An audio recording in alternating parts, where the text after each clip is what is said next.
तो हम लोग अभी आ गए हैं मानसरोवर में और यहाँ की लीला मैं आगे बताता हूँ। ये भी एक गुप्त रासस्थली है जहाँ पे राधा और श्री माधव जी का नित्य रास विहार हुआ था। बस वृंदावन में बहुत जगह पे रासस्थली है। तो आइए हम चलते हैं मानसरोवर की तरफ।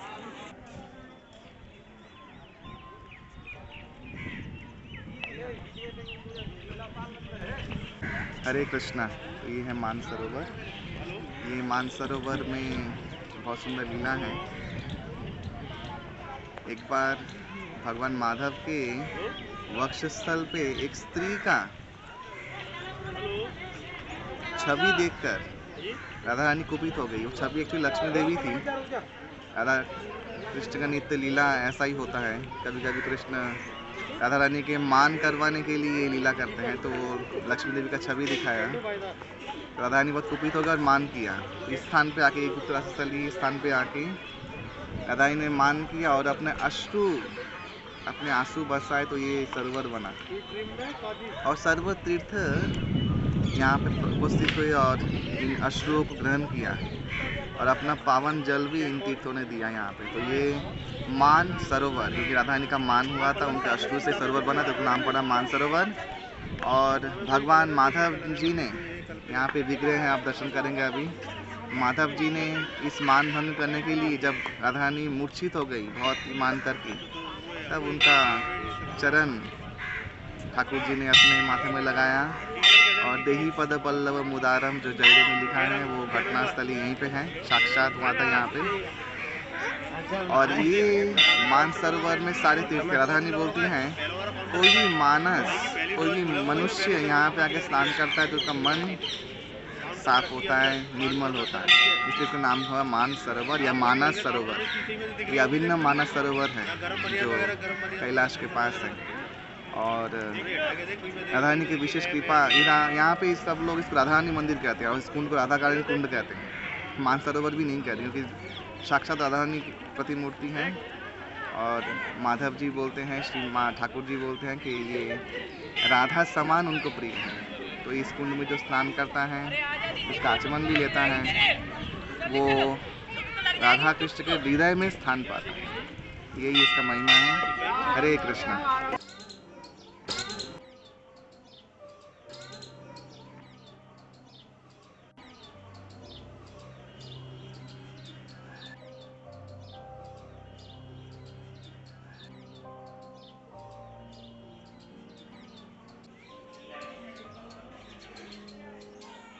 ये पूर्ण रूप से रासस्थली है। ये है वो मान मंदिर। यहाँ पे श्री गिरिराज की शिला के रूप में राधा ने विराज कर रही हैं और एक सुंदर उपवन है। ये है ब्रजधाम की उपवनों की शोभा। ब्रजधाम में 32 उपवन हैं। ये मानसरोवर की शोभा है।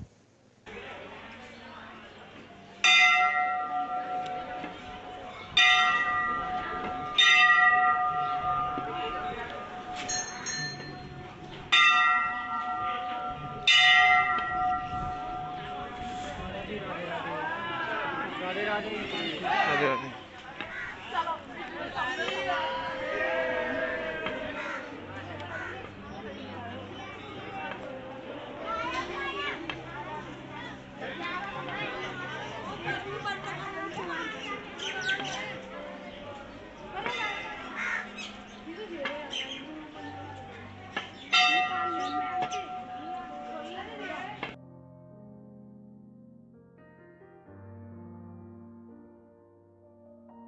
से खोद के सारे तीर्थों का आवाहन किया है। सोमवार की अमावस्या को इस कुएं का जल सफेद हो जाता है, कलर चेंज हो जाता है। इस कुएं के दर्शन मात्र से 24 अवतारों के दर्शन का पुण्य प्राप्त होता है। आचमन करने से पुनर्जन्म नहीं मिलता है। छींटे लगाने से सारे पाप नष्ट हो जाते हैं। और सोमवार की अमावस्या के दिन बहुत बड़ा विशाल मेला लगता है, जिस दिन इस कुएं का कलर चेंज हो जाता है। मान्यता है कि क्षीर सागर का आगमन होता है, उसके प्रभाव से कलर चेंज हो जाता है। आपने कहीं क्षीर सागर के दर्शन नहीं किए होंगे, लेकिन सोमवार की अमावस्या को यहाँ आपको क्षीर सागर के साक्षात दर्शन। जिन माता बहनों की संतान नहीं होती है, लड़कियां होती हैं, वो के मर जाते हैं या अन्य मनोकामना होती है, वो पूरी होती है। कुएं पे आचमन का, स्नान का, दर्शन का, दान का, दक्षिणा का विशेष फल है।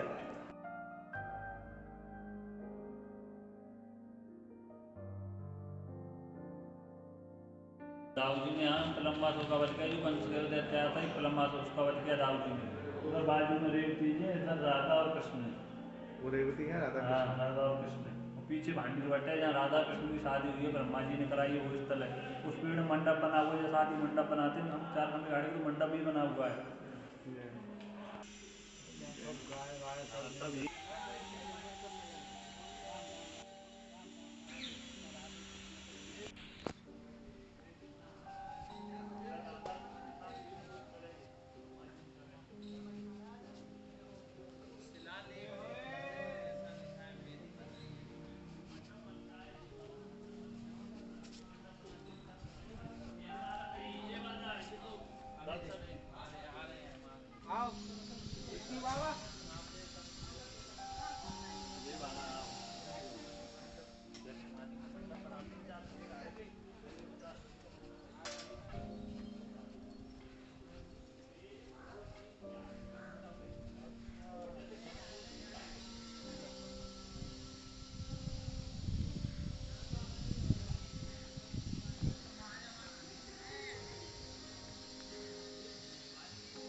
हरे कृष्णा। तो ये है भांडीर वन, वो जगह जहाँ पे श्री राधा कृष्ण का विवाह हुआ। गर्ग संहिता और ब्रह्मवर्त पुराण के अनुसार राधा कृष्ण का बहुत बार विवाह हुआ है। उसमें से एक विवाह है, ये स्थली, विवाह स्थली है। ये भांडीर वन है, ये भांडीर वट है, और ये मंडप जैसा है। यहाँ पे तुंग विद्या जी ने एक बार ब्रह्मा जी ऊपर से जा रहे थे तो अपनी चोटी से खींच के यहाँ पे लेके आए और राधा कृष्ण का विवाह करवाया। ये स्थान आपने देखा वीडियो में, कैसे विवाह कहाँ पे हुआ है। स्वयं दुर्वासा जी ने यहाँ पे तपस्या किया था और इस भांडीर वन में भगवान ने भंडारा करवाया था, तो भंडार वन से भांडीर वन हो गया। यहाँ पे भगवान सखियों के साथ मल्ल युद्ध की, राधा रानी ललिता के साथ। यहाँ प्रलंबासुर वध हुआ, बलराम जी ने किया प्रलंबासुर वध, और दुर्वासा मुनि को राधा रानी ने प्रसन्न किया। जो श्री गोपाल तापनी उपनिषद है, वहाँ पे जो गांधर्वी का और दुर्वासा जी का लीला हुआ, वो इधर ही हुआ था। और श्री राधा रानी ये बोलते हैं ना कि ये वट वृक्ष ना कि इतना विशाल था, इसकी टहनियाँ इतनी बड़ी थी कि यमुना पार करके चली जाती थी टहनियाँ। तो गोपियाँ उस टहनियों से चढ़ के इस पार भांडीर वन में आती थी। पहले सामने यमुना थी, अभी यमुना 1 किलोमीटर दूर चला गया है। और यहाँ पे आके भगवान सखाओं के साथ गोपीगण लीला करते थे और अद्भुत लीला यहाँ पे हुई है। और ये वन आप देख सकते हैं, यहाँ पे तमाल वृक्ष और बहुत सुंदर उपवनों से ये घिरा हुआ है।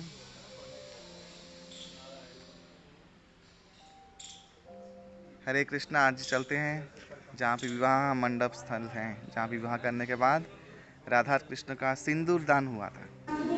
इस स्थान का नाम भांडीर वन है, जहाँ पर आप बैठे हैं। शास्त्रों पुराणों में भांडीर वन की राधा कृष्ण की 5 लीलाओं का वर्णन मिलता है। सर्वप्रथम लीला राधा कृष्ण की शादी लग्न ब्रह्मा जी ने कराई है। पूरे ब्रज में देखोगे कृष्ण के हाथों में बंसी मिलेगी, यहाँ बंसी नहीं है, शादी का विग्रह। सामने देखो कन्हैया जी जो है श्री जी की चुटकी लेके मांग भर रहे हैं, जैसे शादी के समय लड़का लड़की की मांग भरता है।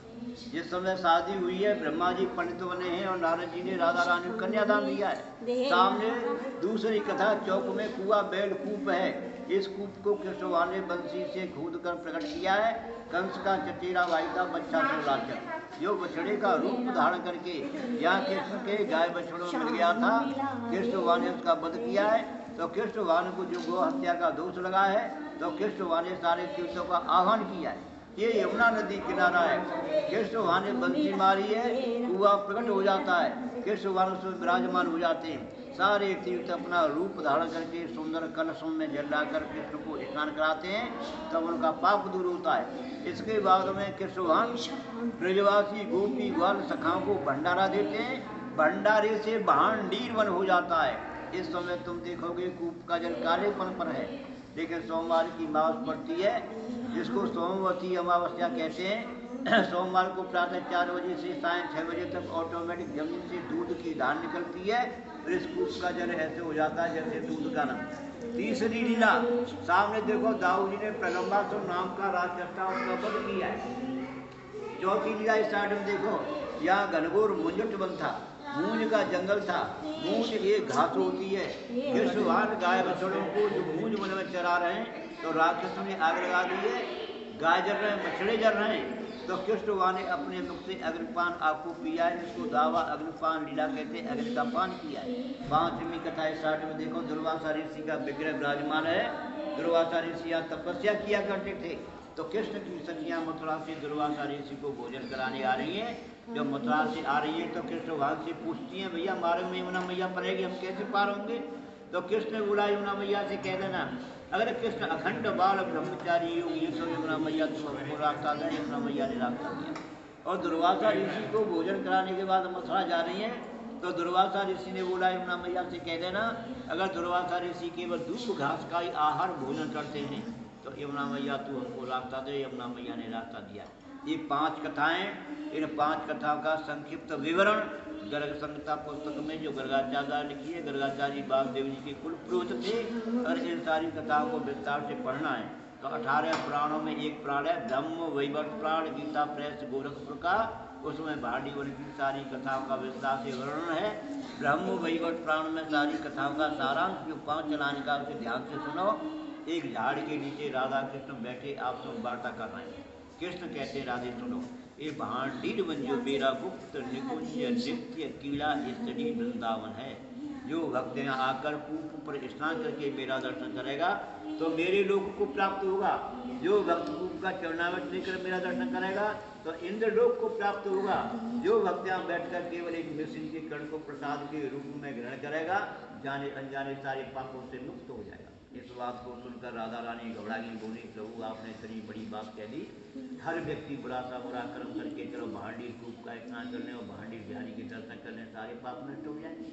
इस तरह से भक्तों की भीड़ लग जाएगी और हमारी आपकी नित्य मिलन क्रिया का केंद्र होने का बाधा उत्पन्न होगा। तो कृष्ण कहते राधे मैंने पहले बोला गुप्त नियम, ये भांडी वन जो मेरा गुप्त निकुंज नित्य क्रीड़ा स्त्री वृंदावन है, यहाँ की लीला को प्रकट नहीं करूँगा, प्रकाशित नहीं करूँगा, गुप्त रखूँगा। जब भक्त कम से कम 10 बार ब्रज में घूम जाएगा और उस पर विशेष कृपा करूँगा तभी यहाँ दर्शन के लिए आएगा, नहीं वृंदावन से वापस हो जाएगा। ये भाव गोपाल बाबा भांडी।